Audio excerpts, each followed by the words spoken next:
Olá, seja sempre muito bem-vindo aqui ao Conta Corrente. Para eles, tudo tem que ser prático. Produtos prontos, porções pequenas, apartamentos funcionais. São solteiros, divorciados, viúvos, pessoas que moram sozinhas. Uma parcela de mais de 8 milhões de brasileiros que chega a movimentar mais de 100 bilhões de reais por ano, segundo dados do Instituto de Pesquisa Locomotiva.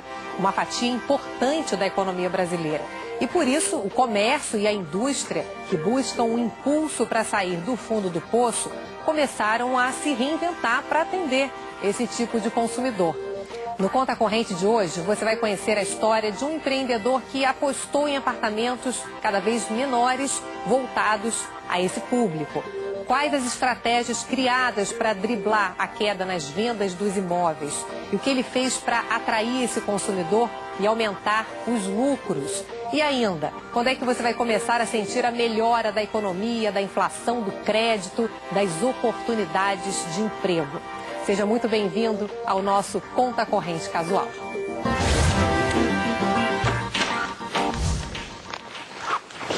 Diante de tantas incertezas e com a situação financeira apertada, o sonho da casa própria está ficando para depois. Muita gente está encarando o aluguel.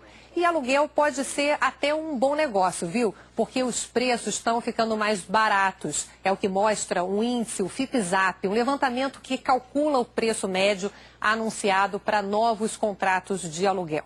Acompanhe aqui no nosso telão como é que estão se comportando esses preços. Vamos primeiro mostrar aqui os números da passagem de maio para o mês de junho. Você vai ver aqui o valor do aluguel no nosso telão. O valor de locação pesquisado em 11 grandes cidades brasileiras caiu 0,77% no mês de junho. Quando a gente pega o acumulado do ano, de janeiro até junho, uma queda de 1,78%. É a maior queda desde quando a pesquisa começou a ser feita em 2008.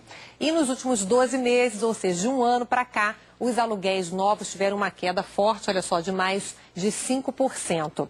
Isso tudo sem considerar a inflação, ou seja, na prática, a perda de quem tem um apartamento ali alugado é ainda maior, chegou a quase 13% em um ano. A maior queda no valor do aluguel foi no Rio de Janeiro, mas lá o custo do metro quadrado ainda é o mais alto do país. Olha só quanto é que custa o valor do imóvel alugado, olha só, no Rio de Janeiro, R$ 36,19 o metro quadrado. Na sequência, aparece São Paulo, depois o Distrito Federal. O que está acontecendo hoje no mercado imobiliário? Um dos responsáveis por esse levantamento, o Eduardo Zilberstein, me contou o seguinte: os preços de venda estão parados. Já caíram no ano passado e esse ano a gente vê pelos números que os proprietários estão resistindo em baixar mais os preços. Só que aí também eles não vendem. O volume de vendas está caindo. Quem precisa oferecer um bom desconto consegue vender. Agora, quem não quer vender, não quer baixar mais o preço, acaba colocando o imóvel para alugar, para não ficar arcando com as taxas fixas de manutenção, como IPTU e condomínio também. E aí, se você mora de aluguel, a oferta está aumentando, será que é hora de negociar mais uma redução aí no valor? Vamos falar sobre isso com os nossos convidados. Mercado imobiliário hoje, para falar sobre isso, a gente recebe o economista Sérgio Vale, da consultoria MB Associados. Prazer, Sérgio. Juliana. E o empresário do segmento, Antônio Cetim, da Cetim Incorporadora. Prazer te receber aqui no Conta Corrente. Sejam bem-vindos. Vou começar então com o Sérgio primeiro, para a gente, antes de partir para a parte do segmento, saber, Sérgio, todo mundo que está morando aí de aluguel, que está apertado, está tendo que cortar gasto, né, diminuir um pouco aí as despesas do mês, vale a pena pedir uma revisão aí do valor do aluguel? Olha, ainda vale, né? Você está falando de uma economia que ainda está muito frágil, está em desaceleração, a gente vai ver um segundo semestre bastante complicado ainda em termos de mercado de trabalho, com preços de imóveis em queda ainda, então, por conta disso, vale um esforço ao longo desse semestre inteiro de negociação de qualquer coisa que seja, inclusive do preço do aluguel, se for momento de renegociação agora. Porque, de fato, a economia até começar a retomar, ter essa perspectiva de fato de melhorar, a gente vai começar a ver isso no final do ano, né? E o mercado de trabalho, de fato, né, começar a retomada, uma queda de desemprego, isso fica mais intensamente para 2017. Então tem uma janela de oportunidade aí para fazer essas renegociações, que é justamente o segundo semestre. Antônio, como é que você está percebendo hoje esses movimentos você que está ali no dia a dia, a gente tem essa informação de que quem é proprietário de apartamento não está querendo baixar o preço mais, mas para vender o preço de anúncio é diferente do preço de fechar negócio, né, que acaba diminuindo ali para poder vender. Vai cair mais? A tendência é qual agora para quem está ali de olho no mercado imobiliário? A gente vive um momento para todos os setores, né, onde a negociação é quase que uma necessidade, né? O capital, o dinheiro está muito caro, né? Enquanto essas taxas estiverem nesse volume, não tem jeito. Quer dizer, Tanto para quem compra quanto para quem investe. Exatamente. Né? Então, as empresas têm uma necessidade de fazer caixa, porque no banco esse dinheiro custa mais caro. E o cliente também tem o seu dinheiro mais curto ou investido a taxas muito boas. Então, ele realmente parte para uma negociação. Eu acho que o momento está muito bom para quem quer comprar, por várias razões, né? Uma delas é que os vendedores estão dispostos a negociar. E a segunda é que a hora que esse novo ciclo vier, os preços sobem. Mas demora a subir, você acha? Olha, eu acredito, como o Sérgio, que o ano que vem a gente já tem uma melhora na economia. E o setor está colocando menos produto no mercado. Então nós não estamos mais fazendo lançamento porque nós temos estoque para vender. Com a diminuição desse estoque e a necessidade de trazer novos lançamentos, a novos preços de terreno, de construção, etc., os preços vão subir. O momento é muito adequado para quem tiver intenção de compra.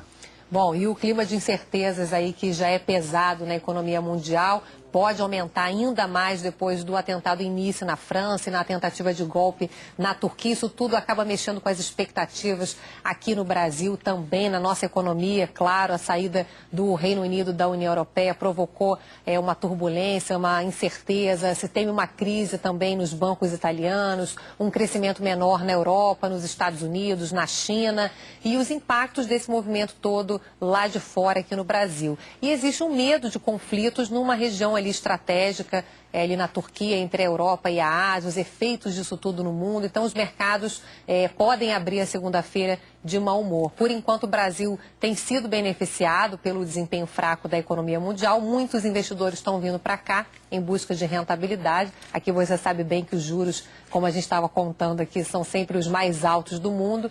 E porque também melhoraram as expectativas também, como a gente está contando aqui junto com os nossos convidados, as perspectivas melhoraram para a economia brasileira, com a chegada da nova equipe econômica, mais recentemente com a eleição do novo presidente da Câmara dos Deputados, Rodrigo Maia, que é visto como alguém que vai ajudar o governo a aprovar no Congresso as medidas importantes para a recuperação da economia. E com tudo isso, então, o dólar tem caído por aqui, real tem se valorizado. Nos últimos 30 dias, o dólar passou de R$ 3,47 para R$ 3,25.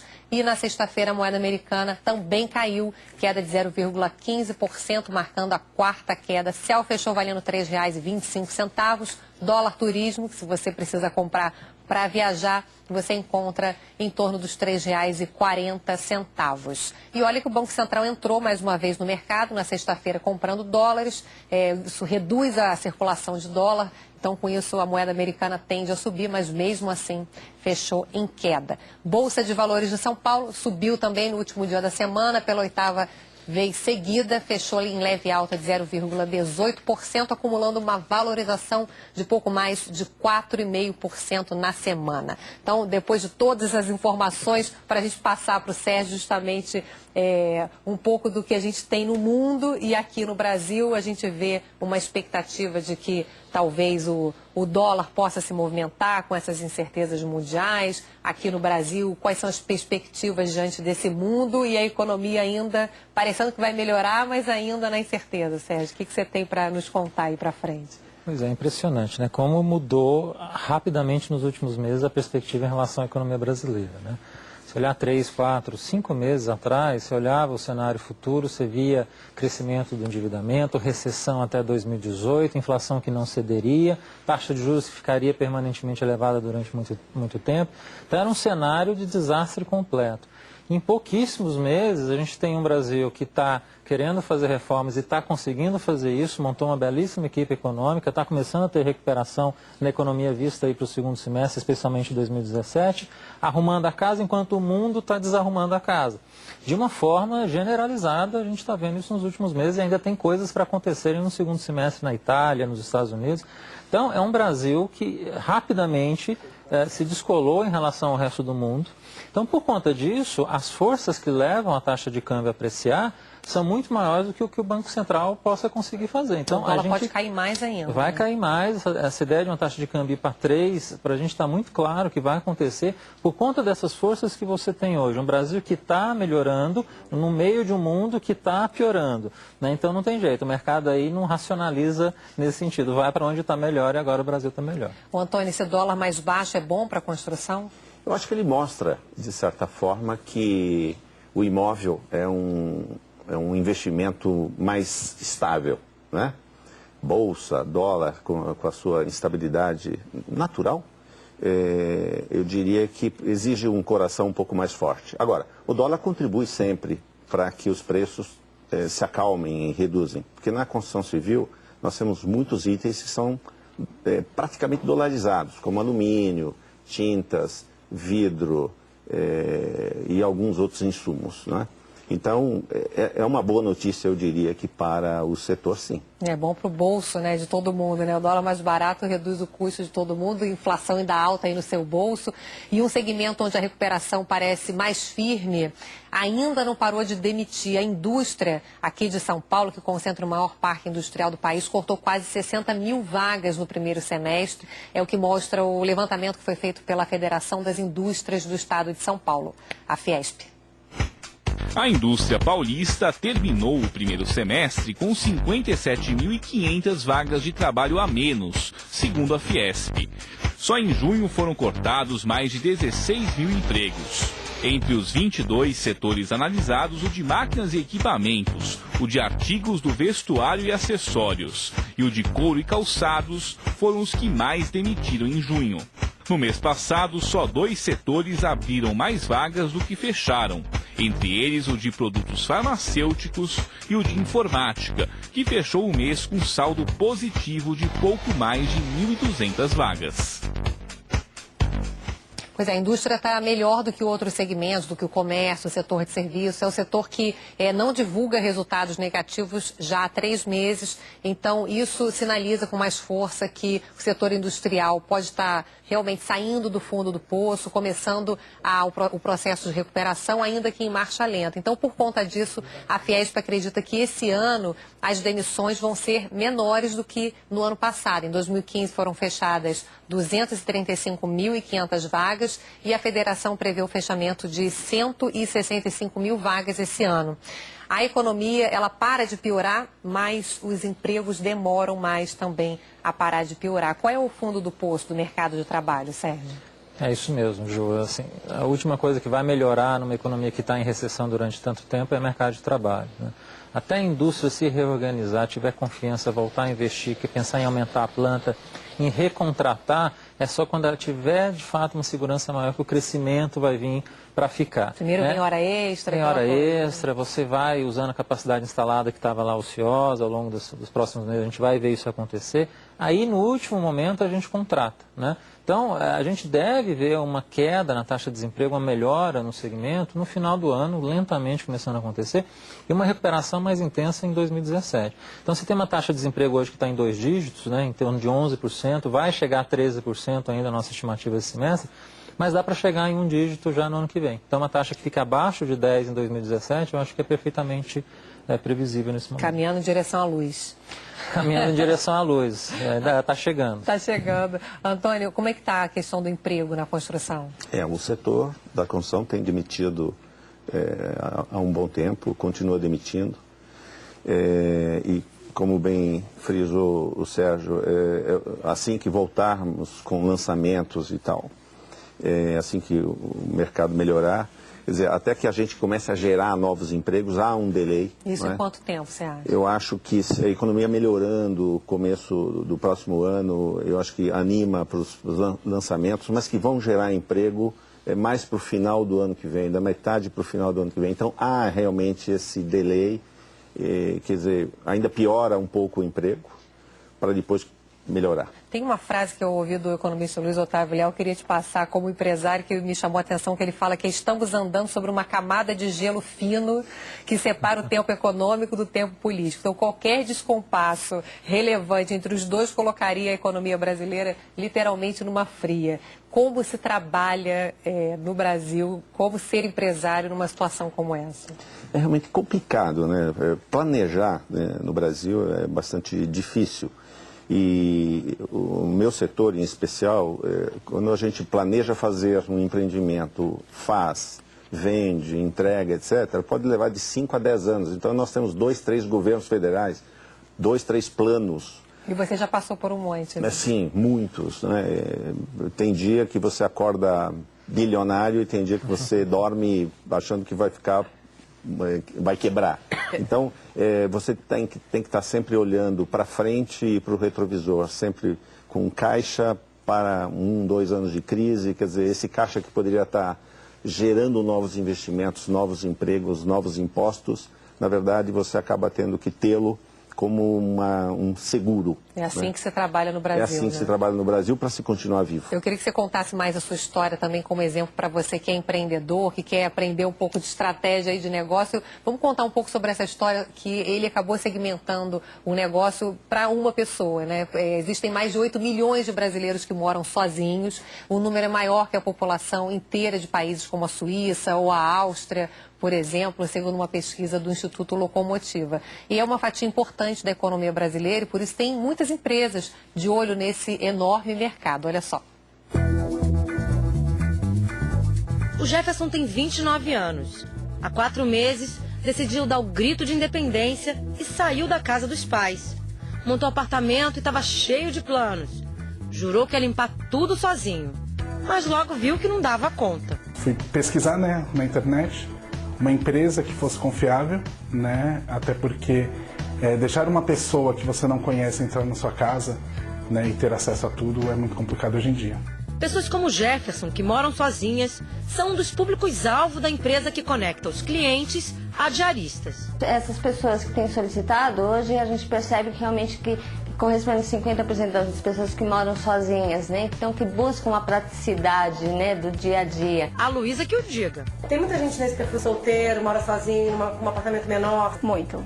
A maioria dos meus clientes são nesse perfil. Eles não têm que ir ao mercado, fazer compras, produtos de limpeza, porque a gente já traz tudo, né? Uma pesquisa do Instituto Locomotiva mostrou que o Brasil tem mais de 8 milhões de pessoas morando sozinhas. E não é só gente jovem, não. Os idosos também estão nessa conta. Juntas, elas movimentam quase 104 bilhões de reais por ano. O setor imobiliário também está de olho nas pessoas que moram sozinhas. A gente está num apartamento de 22 metros quadrados. A cozinha fica do lado do banheiro, não tem divisória para o quarto, a empresa responsável... Agora, imagina na hora das compras. Uma pessoa que mora sozinha não quer levar um produto que poderia muito bem servir uma família. Foi pensando nesse consumidor que esse supermercado começou a vender comida em menor quantidade e a desenvolver refeições individuais. Na área de frutas, legumes e verduras, a gente criou uma linha de frutas picadas. Temos também uma linha que é o prato numa porção menor, congelada, essa linha congelada. Com certeza, essa é uma tendência que já vem há bastante tempo e que se instalou agora, acho que de forma mais definitiva. Bom, vamos então voltar agora com os nossos convidados para poder repercutir um pouco. Primeiro, eu prometi que você ia contar um pouco da tua história. Essa questão desse apartamento pequeno, ele foi diminuindo ao longo da sua história? Como é que foi isso? Nós temos uma experiência de hotelaria, né? Nós trouxemos para o Brasil algumas operações hoteleiras e uma delas, os apartamentos têm 13 metros quadrados para 3 hóspedes. Então a gente aprendeu a fazer com que muitas pessoas convivessem em um espaço muito pequeno. E a gente levou isso para o mercado imobiliário, por essa razão e pela razão principal que isso antes da crise mesmo. Antes da crise, né, bem antes da crise. A razão principal é que cada vez mais a gente tem que diminuir o tamanho dos apartamentos para caber no mesmo bolso, não é? Então, e a gente acabou chegando em apartamentos de 18, 20, 22, 25, 30 metros quadrados, onde você tem tudo, né? Você tem o banheiro, a cozinha, a sala, a varanda, mas a gente tira desses espaços coisas inúteis, tira corredores, tira lavanderia, né? E aí leva para um espaço onde você transforma isso em algo coletivo. Não dá uma claustrofobia, não? Não dá. Como é que lida? Como é que o consumidor chega no imóvel assim? Olha, é incrível, mas a janela é grande. Em relação ao apartamento, ela é enorme, então tem muita luz, muita ventilação.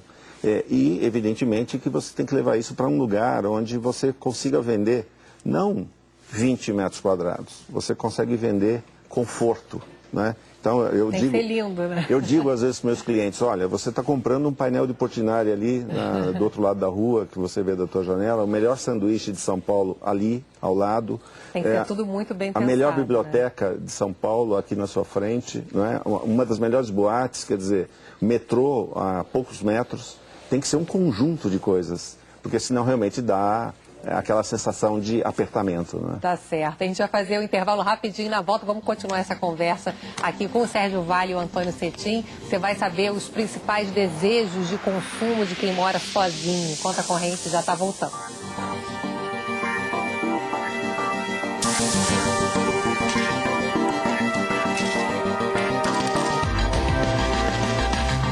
Conta Corrente está de volta. Hoje a gente está falando sobre os serviços e produtos que são voltados para as pessoas que moram sozinhas. Atualmente já são mais de 8 milhões de brasileiros nessa situação. E uma pesquisa do Instituto Locomotiva mostrou quais são os principais desejos de consumo dessas pessoas. Então, acompanha aqui no nosso telão. Vamos ver quais são os produtos que as pessoas mais querem quando moram sozinhas. Olha só, pelo menos 2 milhões desses consumidores têm interesses em móveis para casa e também aparelho de televisão. Depois disso, a casa própria também está na lista de intenção de compras. Em terceiro lugar, aparecem os smartphones com acesso à internet e também aparece aqui entre as preferências, na sequência, as passagens aéreas para dentro do país, que estão aí na lista de desejos e das preferências. Segundo a pesquisa, mais de 1 milhão de pessoas que vivem sozinhas querem viajar de avião, seja para visitar a família que mora longe ou mesmo por turismo. Vamos voltar então aqui com os nossos convidados. A gente estava falando, Sérgio, um pouco com o Antônio, dessa tendência de viver em apartamento cada vez menor e tal, e também para caber no bolso das pessoas. Será que esses apartamentos pequenininhos e tal podem ser uma oportunidade para quem quer começar a investir, a ter o seu primeiro negócio? Ou é melhor ainda esperar um pouquinho o crédito ficar um pouco mais barato para as pessoas poderem comprar um imóvel próprio? O que você acha? Olha, nessa ideia de que a gente vai voltar em 2017 a ter crescimento, a renda voltar a subir, o mercado de trabalho voltar a ficar ativo, acho que a janela de oportunidade para começar a pensar em comprar é agora no segundo semestre. Você pode até esperar o começo do ano que vem para pensar se vai comprar ou não, mas eu acho que a grande janela que a gente tem é nesse momento. Imaginar que vai cair mais, vai ter uma piora significativa em 2017, eu acho que é muito difícil a essa altura. Então, quem está pensando em investir pode ser um bom momento a pensar em fazer isso agora. E 2017, como o preço vai subir, esses apartamentos menores vão continuar sendo atrativos. Então, acho que vai continuar na cesta de desejo de todo mundo. Antônio, conta pra gente que eu prometi para quem é empresário, sua estratégia ali de negócio para empreender no Brasil. Você disse que uma das estratégias é guardar sempre 2 anos, pelo menos, de caixa para enfrentar essas turbulências. Como é que você está vendo o cenário atual? Quais são os seus planos aí para, já que o Sérgio disse que 2017 vai ser melhor? Olha, como eu disse, essa atividade é uma atividade de longo prazo, né? Então, nós estamos nesse momento produzindo, né, uma série de empreendimentos que a gente lançou há 2 anos, 3 anos, há 1 ano, e nos preparando, né, com novos projetos aprovados, na gaveta, em cima da mesa. Assim que houver um sinal positivo em que as pessoas comecem a se movimentar, essa é uma questão eu diria que de pouco tempo, porque com a queda de taxa de juros, com a primeira, a segunda queda de taxa de juros, as pessoas começam a se movimentar. Eu acho que o mercado imobiliário precisa de uma coisa que é a coisa mais importante na economia de um país: expectativa, esperança, crença, credibilidade. Então, com isso, as pessoas voltam aos estandes, voltam a comprar, e a minha empresa, por exemplo, volta a fazer novos lançamentos, porque a empresa precisa ter uma continuidade, não é? O crédito voltando e a esperança voltando, eu acho que é a chave para que isso comece a voltar à normalidade. Tá certo. O Conta Corrente vai ficando por aqui, o nosso tempo acabou, a gente termina então com uma expectativa, uma esperança, podemos dizer isso, podemos Sem dúvida. dizer. Que bom, boa notícia então para todo mundo, muito obrigada a você, agradeço Sérgio Vale, Antônio Cetim, a participação aqui no Conta Corrente, principalmente sempre a você pela companhia, a gente se vê no próximo Conta Corrente. Tchau.